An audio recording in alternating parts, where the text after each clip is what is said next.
মদিনায় যাইতে তো টাকা লাগে, বিমান দিয়া উড়ে যেতে বিমান ভাড়া দেওয়া লাগে। কিন্তু আমার নবী বলে বড় লোকরা যাবে মদিনায়, গরিব যাবে কই। এই জন্য আমার আল্লাহ ঘরে ঘরে মদিনা বানায়া দিছে, ঘরে ঘরে মক্কা বানায়া দিছে। আল্লাহর হাবিব ডাক দিয়ে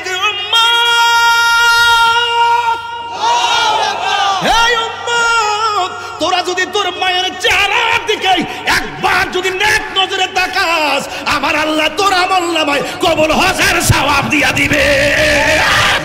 আমি তোমার পায়ের মধ্যে হাত দিলাম, যদি বলো জিহ্বা দিয়ে পায়ের ময়লা পরিষ্কার করে দিব। বিনিময়ে শুধু তোমার মারে ভালোবাসবা, বিনিময়ে শুধু তোমার বাবারে ভালোবাসবা। আমি তাহিরি আজকে শ্রীমন্ত পরি কিচ্ছু চাই না। আজকের ওয়াজ থেকে একটা ছেলে যদি মার পাগল হয়ে যায়, ওই মা যদি দুইটা হাত দিলে সন্তানের জন্য দোয়া করে, এই দোয়াটা আমিও কিছু ভাগ পামু বলে বিশ্বাস করি। কারণ পৃথিবীর সকল মা বড় মমতার চাদর। কথা বলেন ঠিক কিনা? হাত তুলে বলো ঠিক কিনা বলো। এই মা আল্লাহ আল্লাহ আল্লাহ গো আল্লাহ, আমার মা বাবা আমার ছোটবেলা যেমনে মায়া করছে, ডানে শুয়াইছে প্রস্রাব করে দিলাম, মা আমারে মায়া করে বামে নিছে, বামে প্রস্রাব করে দিলাম, মা আমার কষ্ট করে বুকের উপরে রাখছে, বুকের উপরে পেশাব করে দিলাম, মা কুলের মধ্যে বসে রাখছে, কুলের মধ্যে পেশাব করে দিলাম, যেখানে শুকনা মা সেখানে রাখছে। সারাটা রাত মা নিজে ঘুমাই নাই, কিন্তু আমার ঘুমের জন্য কত বাহানা করলো। শীতের দিন আমার সেক দিয়েছে নায়ার মধ্যে, আবার শীতের দিন মাথার মধ্যে সরিষার তেল দিয়েছে। শীতের দিন আমার মা যেন ঠান্ডা না লাগে, এই জন্য আমার আল্লাহ রাব্বুল আলামিন আমার মা আমার ছোটবেলা যেমনি মায়া করছে, আমার মা বাবারে তুমি আল্লাহ এমন ভাবে মায়া করো। এ যুবক ও যুবক, মার ঋণ শোধ করা যায় না। জুন্নুন মিসরি বলছিল, ও আমার আল্লাহ, ও আমার আল্লাহ, আমার মা আমার 10 মাস 10 দিন গর্ভে রাখছে, মারে কান্দে লইয়া খানে কাবা তাওয়াফ করলাম, মার ঋণ শোধ হইছে নি? ডাক দিয়ে কয় না, মায়ের 1 ফোঁটা দুধের দামের ঋণ তোর শোধ হয় নাই। এই জন্য যুবক ভাইয়েরা আমার, মায়ের দুধের কথা বলতে গিয়ে আরেক দিকে চলে গেলাম। শীতের দিন সন্তানটা ঠান্ডা পানি খাওয়াইলে সন্তানের ঠান্ডা লাগবো, গরম পানি মুখে দিলে গরম লাগবো, কিন্তু শীত নাই গরম নাই। মায়ের বান্ডডারে আমার আল্লাহ এমন দুধ বানাইয়া দিছে, না গরম না শীত, শীতে খাইলেও ঠান্ডা লাগে না, গরমে খাইলেও ঠোঁট পড়ে না। কথা কোন ঠিক কিনা? আল্লাহ রাব্বুল আলামিন বলেছেন, আমি দুনিয়ার জমিনে মানুষ এবং জিন জাতিকে সৃষ্টি করেছি একমাত্র আমি আল্লাহর গোলামি করার জন্য। আল্লাহ রাব্বুল আলামিন বলে, বান্দারে ফাযকুরুনি আযকুরুকুম ওয়াশকুরুনি ওয়ালা তাকফুরুন। আল্লাহ বলে, বান্দা তোরা যদি আমার স্মরণ করো, আমি আল্লাহ তোমাদেরকে স্মরণ করব। ও আল্লাহ, আমরা তোমার স্মরণ করি ইবাদতের মাধ্যমে গো। তুমি বলছো তুমি আমরা স্মরণ করবা, আমরা তোমার স্মরণ করি ইবাদতের মাধ্যমে, তুমি আল্লাহ আমাদেরকে কেমনে স্মরণ করবা? আল্লাহ বলেন, তোরা আমার বন্দিগির মাধ্যমে স্মরণ করবি, আমি আল্লাহ তোদেরকে জীবনের গুনাহ মাফ করে, তোদের গুনাহ মাফ করে করে স্মরণ করব। এই জন্য আল্লাহ আল্লাহ क्या मुबारक नाम है, अल्लाह अल्लाह आशिकों का काम है। जुरे जुरे के सुबहान अल्लाह बोला जावे ना। ए আমার আশিকিন জাকিরিন, ও মুরব্বি বাবারা, আল্লাহ বলছে তোমাদের উপরে ইবাদত করাকে আবশ্যক করে দেওয়া হয়েছে, আমি আল্লাহ ছাড়া ইবাদত করা যাবে না। এরপরে আমার আল্লাহ রাব্বুল আলামিন বলে দিয়েছেন, ওয়া বিল ওয়ালিদাইনি ইহসানা। আল্লাহ আপনাকে বানাইছেন ইবাদত করার জন্য, ইবাদতের কথার পরে আমার আল্লাহ খেদমত লাগাইয়া দিছে। সুবহানাল্লাহ। আমি কই না, আল্লাহ কয়। ইবাদতের কথা বইলা এই আয়াতের মধ্যেই কই খেদমত করো। ও আল্লাহ, কার খেদমত করব? ওয়া বিল ওয়ালিদাইনি ইহসানা, মা বাবার সঙ্গে ভালো ব্যবহার করো। এখন আল্লাহর শ্রীমন্তপুর দিকে ডাক দিয়া বলে, আল্লাহ, ইবাদতের পরে কেন তুমি খেদমতের কথা লাগাইলা? কোরআন সাক্ষী দে, ওয়াহনান আলা ওয়াহনিন, এই পৃথিবীর মধ্যে সবচাইতে বেশি কষ্টের উপরে কষ্ট যেই লোকগুলা করে থাকে সেটা হলো তোমার জনম দুঃখিনী মা। জোরে কন্যা সুবহানাল্লাহ। আল্লাহর আয়াত ওয়াহনান আলা ওয়াহনিন, কষ্টের পর কষ্ট। এই কথাটা আয়াত থেকে বুঝবেন না, আপনার আম্মারে যাই আজকে জিগাইবেন, আম্মা, আল্লাহ বলে কোরআনে কইছে তুমি কষ্টের উপরে কষ্ট করছে, একটু কইয়া দাও না। মা ডাক দিয়া বলবে, ফুট, তোর আমি কষ্টের উপরে কষ্টের সিরিয়ালটা শুন না যা। তোর বাবার লগে যখন আমার বিয়ে হয়েছে, দুইজনে মেলামেশা করছি, চলাফেরা করছি, কোনোদিন কোনো সমস্যা হয় নাই। যেদিন রাতের বেলা অনুভব করেছি তুই আমার পেটের ভিতরে গিয়েছিস, সেই দিন থেকে আমি আর রাতের আরামের ঘুমাই না। ডান কাতে ঘুমাইলে তোর কথা মনে হয়, বাম কাতে ঘুমাইলে তোর কথা মনে হয়, উপর দিয়া ঘুমাইলে তোর কথা মনে হয়। অর্থাৎ একটা কষ্ট পেটে যাওয়ার সাথে সাথে আমার আরামের ঘুম আমি হারাম কইরা ফেলাইছি। এরপরে মারে জিগাইবেন, আম্মা, এটা তো বুঝলাম, আর দ্বিতীয় কষ্টটা কি? ও পুত্রে, যত তুই দিনে দিনে বড় হইছস, আমি আগে রাস্তা দিয়ে হাঁটলে ডাইরেক্ট দৌড়াইয়া হাঁটছি। তুই যখন আমার পেটের দিন যত যাইতেছিলি, রাস্তা দিয়া উঁচু জায়গায় উঠতে গিয়া চিন্তা করছি, নিচে নামতে যাইয়া চিন্তা করছি। এর মানে হলো তুমি আমার হাঁটার যে স্বাধীনতা আছে, ওই হাঁটার স্বাধীনতা তুমি আমার পেটে থাইকা খাইরা নিছো। ও আম্মা, ও আম্মা গো, এরপরে কি কষ্ট! মা ডাক দিয়া কয়, পুত্রে, এরপরে যখন আমি এরপরে আমি যখন ঘুমাইলাম, ঘুমটা চোখের মধ্যে লাগতে দেরি হইছে রে। গভীর রজনীতে তুই আমার তল পেটের মধ্যে একটা লাথি মাইরা আমার সাদের ঘুমনটারে ভাঙ্গা নিলি। তোর লাথি খাইয়া আমার আরামের ঘুম ভেঙে গেছে, চোখের পানি ফালাইয়া ব্যথায় কাঁদছি। তোর বাবাই জিগাইছে কান্দি কেন? আমি বলছি চোখের মধ্যে ঘুম আসে না, সারাটা রাত্রে পেটের ব্যথায় তোর লাথি খাইয়া খাইয়া কাটাইয়া দিছি। ঘুম থেকে উঠলে মানুষ মনে করবে তোর বাবাই বুঝি আমার মারছে, মানুষে মন্দ কইব। আসলে আমি তোর পেটে লাথি খাইয়া আমার চোখের পানি ফেলতে ফেলতে সকাল হইছে। মানুষ বুঝবে দেখা, কেউ বুঝার আগে মুখটা দৌত কইরা হাসি মুখে মানুষের সঙ্গে কথা বলেছি, কিন্তু তোর কষ্টের কথা আমি কাউরে বলি নাই। এরপরে যে আম্মা 4 নম্বর কষ্ট বুঝলাম, 5 নম্বর কষ্টটা কি?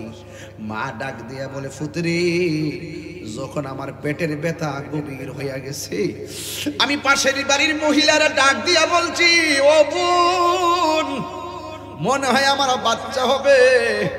বোন আইসা আমার ঘরটা বন্ধ কইরা দিছে।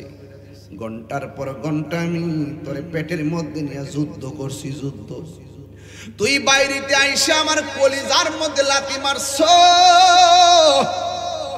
পাশের বাড়ির মহিলা বুঝবে সেই দিন আমি কি করছি। ও দাইমা, আপনি তো আমার মায়ের কাছে ছিলেন, আমি ভূমিষ্ঠ হওয়ার অবস্থাটা একটু বলেন না? দাইমা ডাক দিয়া বলবে, ও তাহিরি, তুই যখন মার পেট থেকে আসার চূড়ান্ত সময় হয়ে গেল, তোর মার একটা ঘরে ঢুকাইয়া দরজা জানালা বন্ধ কইরা যখন দেখলাম তোর মা ডান কাত থেকে বাম কাতে যায়, পেটের মধ্যে লাথি মেরে মেরে দুনিয়াতে যখন তুই আসছস, দেখলাম তোর পেট থেকে, তোর মায়ের পেট থেকে তুই হাতে নিলাম, কিন্তু তোর মা বেহুশ হয়ে গেছে, কথা কয় না। ডাক্তার আসছে, ভালো করতে পারে না। এবার দেখবেন যে কোনো সিজারের বাচ্চা সিজার হওয়ার পরে রক্ত মাখা বাচ্চাটারে মায়ের বুকের মধ্যে দিয়া দেয়। যেই কোনো বাচ্চা যখন ভূমিষ্ঠ হয় দাইমারা বাচ্চাটার রক্ত মাখা লইয়া নাকটা না কাটতে মার বুকটার মধ্যে দিয়া দেয়। পৃথিবীর সব ডাক্তাররা জানে যতটুকু ব্যথা হলে মানুষ মারা যায় এর চাইতে কয়েক গুণ বেশি মায়ের প্রসবের ব্যথা হয়। দিক কেন মারে দেখছি। এই জন্যই তো আমার নবী কইছে পৃথিবীর কোন মা যদি ডেলিভারি কেসে যায় মারা যায় গো, আমার নবী বলে উম্মত পৃথিবীর কোন মা যদি ডেলিভারি কেসে মারা যায় আমার আল্লাহ রাব্বুল আলামিন ওই মহিলাটারে শহীদের মর্যাদা দান করে দিবে।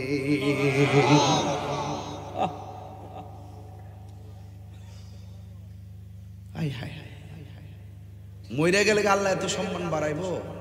মারা যা আল্লাহ বাঁচাই রাখছে, আমরা কি সম্মানটা দিছি?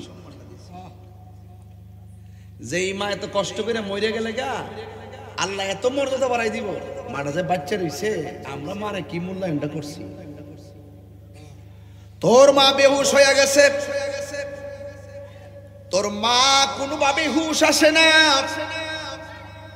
যেই মাত্র কানের কাছে মুখটা লাগাইয়া বলছি তোমার ছেলে হইছে ছেলে, মার চোখটারে মিরমিরাইয়া তাকাইয়া তাকাইয়া ডাক দিয়ে বলে বোন দে দে আমার সন্তানটারে দে। হাতটা যেই মাত্র বাড়াইয়া দেয় সন্তানটারে কোলে নেওয়ার সাথে সাথে মায়ের প্রসব বেদনা ভালো হয়ে যায়। তোমরা কোনো দিন মায়েরই মনেতে কষ্ট দিও না, কন্যা কন্যা তোমরা কোনো দিন মায়েরই মনেতে কষ্ট দিও না। ওরে সেই মায়ের কষ্ট দিলে আল্লাহ জি সহে না, যেই মায়ের কষ্ট দিলে আল্লাহ জি সহে না। তোমরা কোনো দিন মায়ের মনেতে কষ্ট দিও না। জোরে জোরে কি আল্লাহু আকবার বলা যাবে না? এই জন্য আমার যুবক ভাইয়েরা, আমার মুরব্বী বাবাজিরা,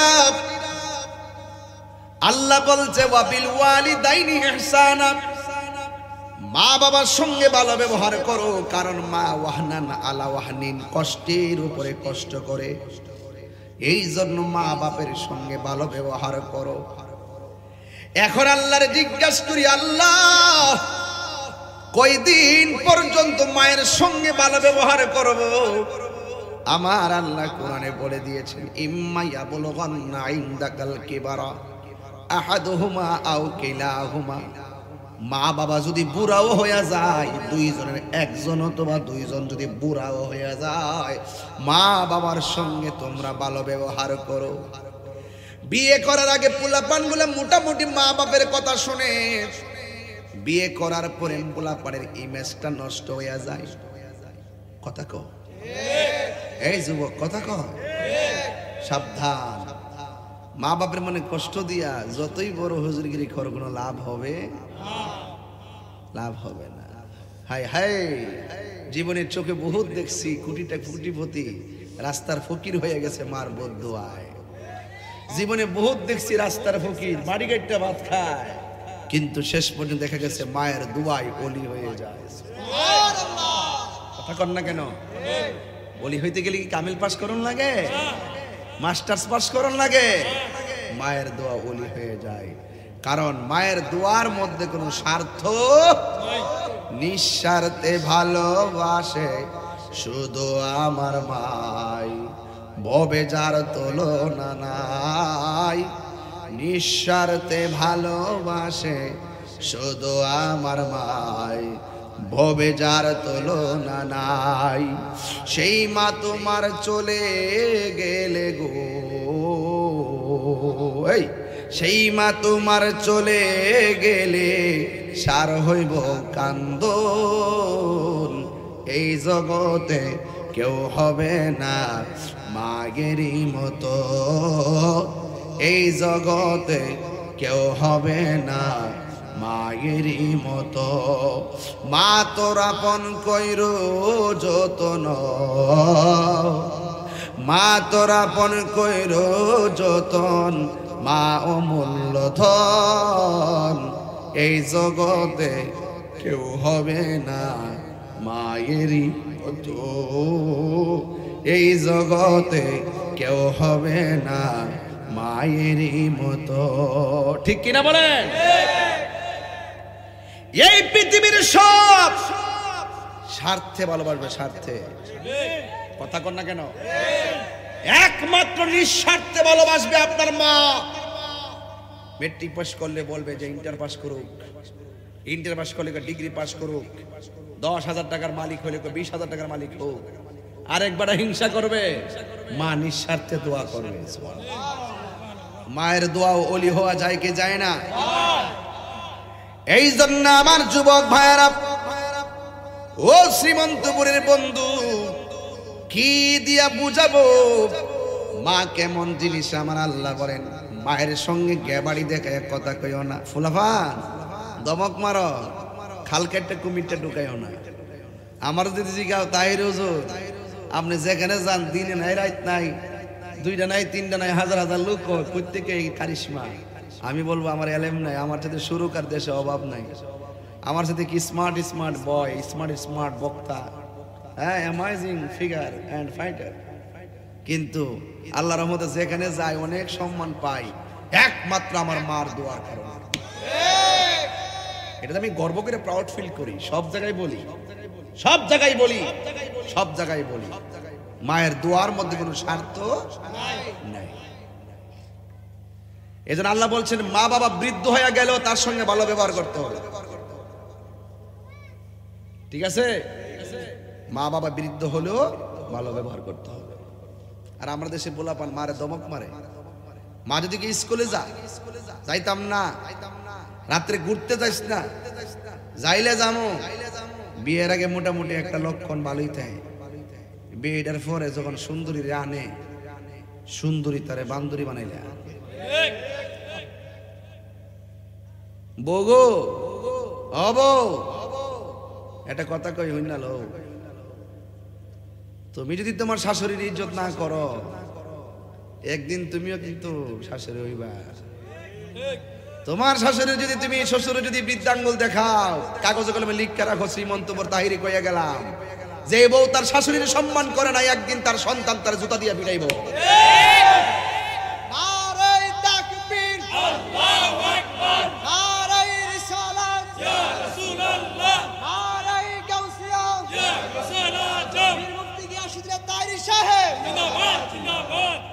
খেতেরিডা কথা কোন খেতেরিডা,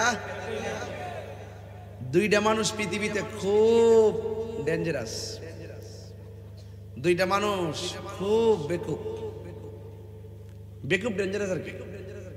একটা লোক সারাদিন বস্তা টানে, পকেটে টাকা নাই, ঋণ পেরা খাউন টাউন জুগাই আনে, সারাদিন বস্তা টানে, বাড়িতে এক কণা জানি কষ্ট করছি, এটা হইলো বাবা।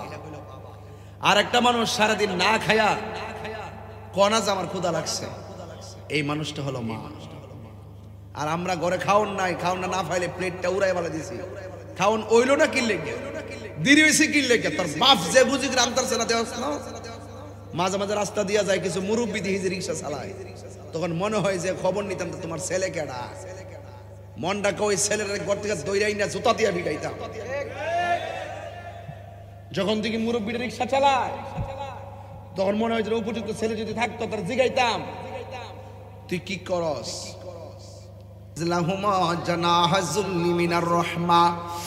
আল্লাহ রাব্বুল আলামিন বলে গো, মা বাবার সঙ্গে গ্যাবাড়ি দেখাইয়া কথা বলিও না, ধমক দিয়ে কথা বলো না, মমতার চাদর বিছাইয়া কথা বলো। তুমি মার ধমক মারলা কেন? কেন? তোমার মা তোমারে পড়ালেখার কথা বললো, তুমি মারে একটা ধমক মারলা। তোমার বাবা তোমারে ভালোর জন্যই ধমক দিল, তুমি বাবারে ধমক মারলা। ও যুবক, এখন এই ধমক খাইয়া কষ্ট পাইয়া গ্রামের সর্দার মাতবর গুলোরে যাইয়া বললা, আমার মা আমারে মারছে, আমার মা আমারে ধমক মারছে। সর্দাররা মার বিরুদ্ধে বিচার জমাইছে। সন্তানের কাছে মা ডাক দিয়ে, পুত্রী তোরে আমি তোর ভালোর জন্য ধমক দিছিলাম, তুই সর্দারের কাছে বিচার জমাই আমার বাড়িতে আনছস। তুই সর্দারের বিচার না দিয়ে যদি আমার গালের মধ্যে জুতা দিয়ে বাড়ি মারতি, আমার মনে কোনো দুঃখ লাগতো না। ও ফুত, আমি তোর একটু ভালোর জন্য বলছি। তুই সর্দারে জানাইছস, বাইরের মানুষের কাছে জানাইছস। তুই যখন আমার পেটে ছিলি, মিনিটে মিনিট লাথি মাইরা মাইরা আমার পেটের ব্যথায় মাটিতে শুয়াইয়া দিছস। কত কষ্ট আমি পেয়েছি, এত কষ্টের কথা পৃথিবীর কাউকে বলবো দূরের কথা। এক বালিশে তোর বাপের লইয়া ঘুমাইছি, তোর বাপের কাছে তোর লাতির কষ্টের কথা আমি বলি নাই। তোরে আমি একটু ধমক দিছি, মানুষের কাছে যাইয়া আমার বিরুদ্ধে বিচার দিয়েছস, আমি বড় কষ্ট পাইছি। আমার আল্লাহর হাবিব বলে, আমার আল্লাহ বলেন, উফি ওয়ালা তানহারুহুমা, মা বাবার এমন ভাবে ধমক মেরা কথা কইও না যেন মা কয় যে উফরে ফুত করলে কি, ও ফুত করলে কি। হাত তুললে বদুয়া দেওয়া লাগবো না, যদি বলে ফুতরে ফুত করলে কি, তোর জীবনটা ধ্বংস হইয়া যাবে। আল্লাহর ডাক দিয়ে কোন আল্লাহ, তাইলে মা বাবার সঙ্গে আমরা কেমন করে ব্যবহার করব? আল্লাহ রাব্বুল আলামিন কোরআনে বলেছেন, ওয়াকুল্লাহুমা কওলান কারীমা, মা বাবার সঙ্গে তোমরা ভালো ব্যবহার করবে। এ নবী, মা বাবার সঙ্গে যদি আমরা সবাই ভালো ব্যবহার করি, আমাদের কোনো উপকার আছে কিনা? হ্যাঁ হ্যাঁ, উপকার আছে। আপনি যদি মদিনায় যান, মক্কায় যান, 3.5 লক্ষ টাকা উমরা করতে লাগে, 5 লক্ষ টাকা বড় হজ করতে লাগে, আপনার বিমানে উঠা লাগে, কাবাগর তাওয়াফ করা লাগে, মদিনায় যাওয়া লাগে, জান্নাতুল বাকি মুআল্লায় যান, সাফা মারওয়ায় যান, মিনায় যান, মুজদালিফায় যান, জমজমের পানি পান করেন, আর আপনি কঙ্কর মারেন। কিন্তু আমার নবী বলেন, মক্কা মদিনায় গেলে অনেক টাকা লাগে, ভাগ্যবানরা যায়। বড় লোকের জন্য মদিনা, বড় লোকের জন্য মদিনা, গরিবের জন্য মদিনা যাওয়ার কোনো সুযোগ নাই। হজ ফরজ হলে টাকা বেশি হলে হজ ফরজ, টাকা বেশি হলে যাকাত ফরজ। গরিবের জন্য হজ নাই, গরিবের জন্য কোনো যাকাত নাই। পৃথিবীর মানুষ হজ করতে গেলে টাকার মালিক হওয়া লাগে।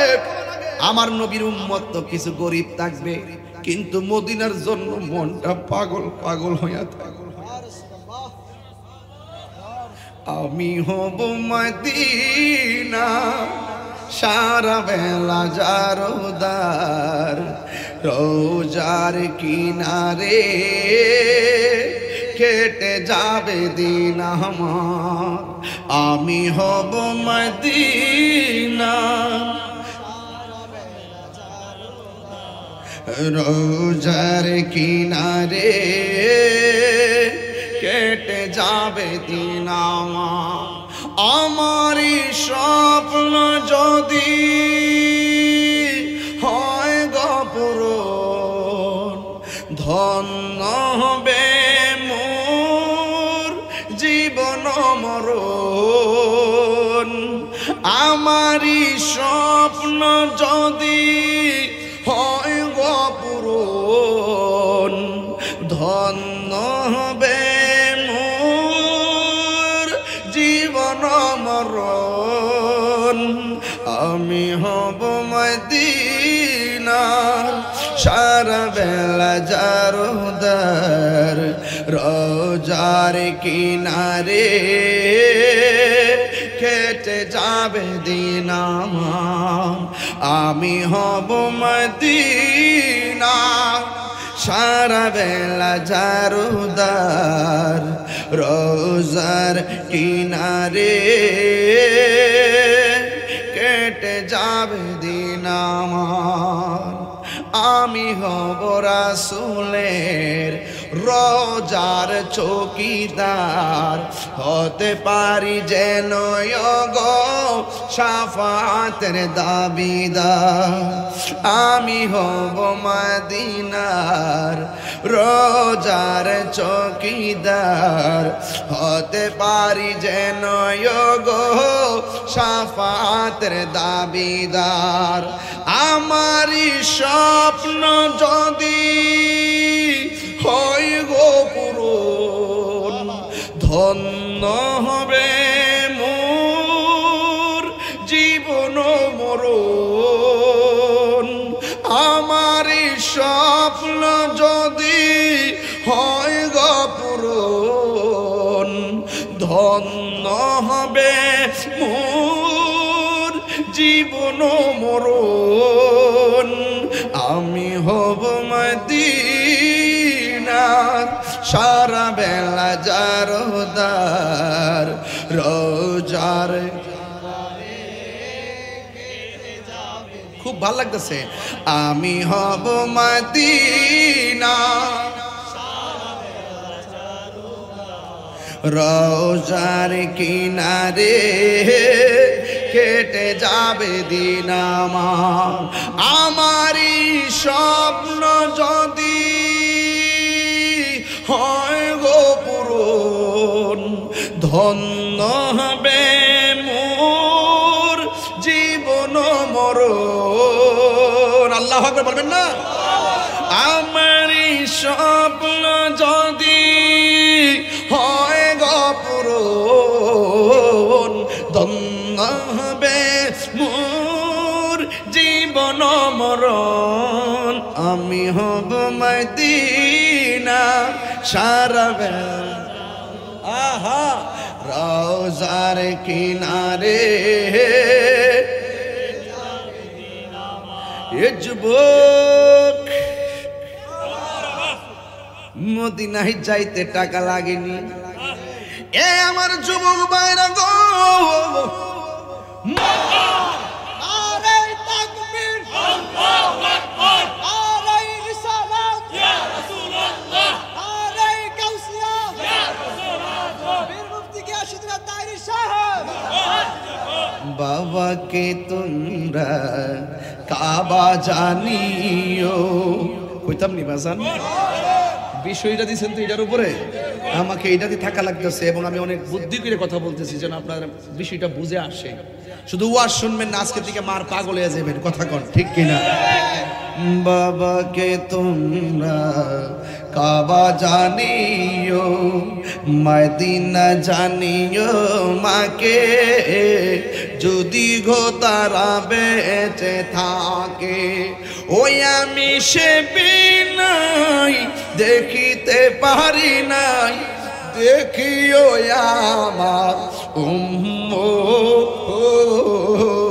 দেখিও আমার উম্মত দেখিও আমার এই বাবার মুখেতে মায়ের মুখেতে যে তুলে দিবে গো খানা তাতে খুশি রব্বানা ওই আমি দেখি নাই দেখিতে পারি নাই দেখিও আমার উম্মত দেখিও আমার উম্মত একটা জবান বন্ধ রাখবেন না জবানটা খুলে বললো সুবহানাল্লাহ বাবার খেদমত আমরা চাই কি চাই না আল্লাহর ডাক দিয়ে আল্লাহ ও আল্লাহ মা বাপের সঙ্গে কেমনে ব্যবহার করব ওই ওয়াহফিজ লাহুমা জানাহাজুল্লি মিনার রাহমা তোমরা মা বাবার সঙ্গে মমতার চাদর বিছায়া কথা বলো আল্লাহ কয় ও বান্দা তোদের মা বাপের জন্য দোয়া করবি ও যুবক মা বাপের জন্য কেমনে দোয়া করব আল্লাহ শিখাইয়া দিয়েছে ওয়াকুর রব্বিরহামহুমা কামা রব্বায়ানি সগীরা। সবাই বলেন রব্বিরহামহুমা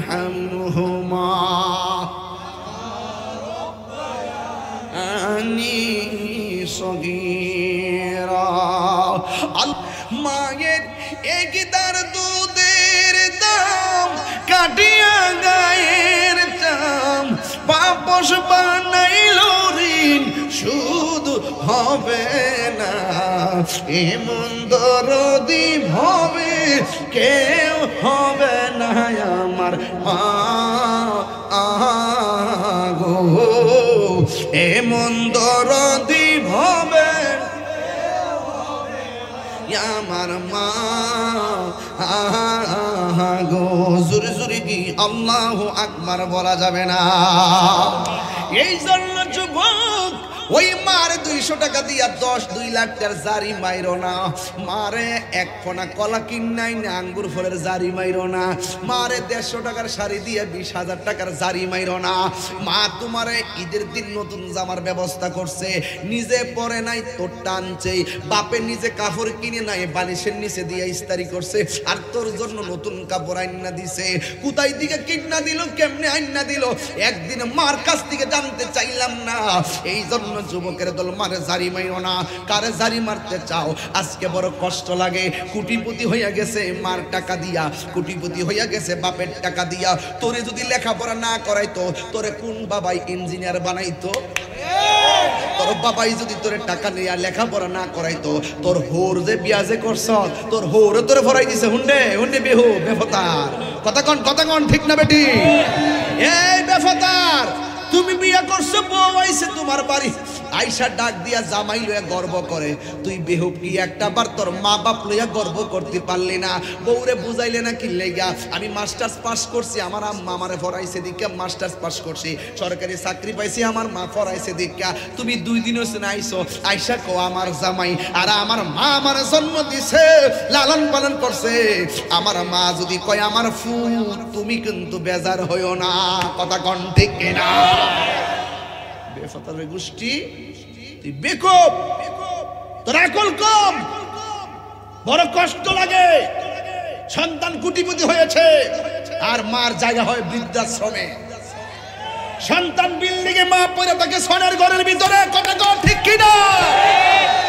যে সন্তান থাকে ঢাকায় আর ওই সন্তানের মা থাকে গ্রামে ভাঙ্গা করে, যেই সন্তান তার পরিবার নিয়ে ঢাকা ঈদ করে আর মা গ্রামের ভিতরে পুরান কাপড় পয়রা পয়রা করে বসে থাকে, এটা সন্তান না, এটা ইঞ্জিনিয়ার না, এটা কোন ধরনের বড় লোক হতে পারে না। এটা হলো সমাজের সবচাইতে নিকৃষ্ট সন্তান। কথা বলেন ঠিক কিনা?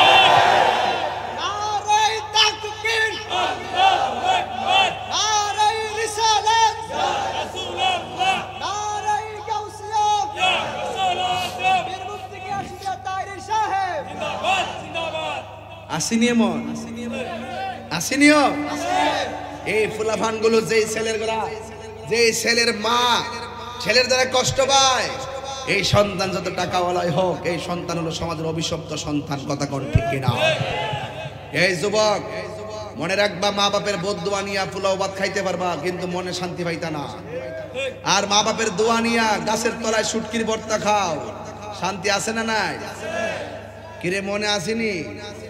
ফাড়ার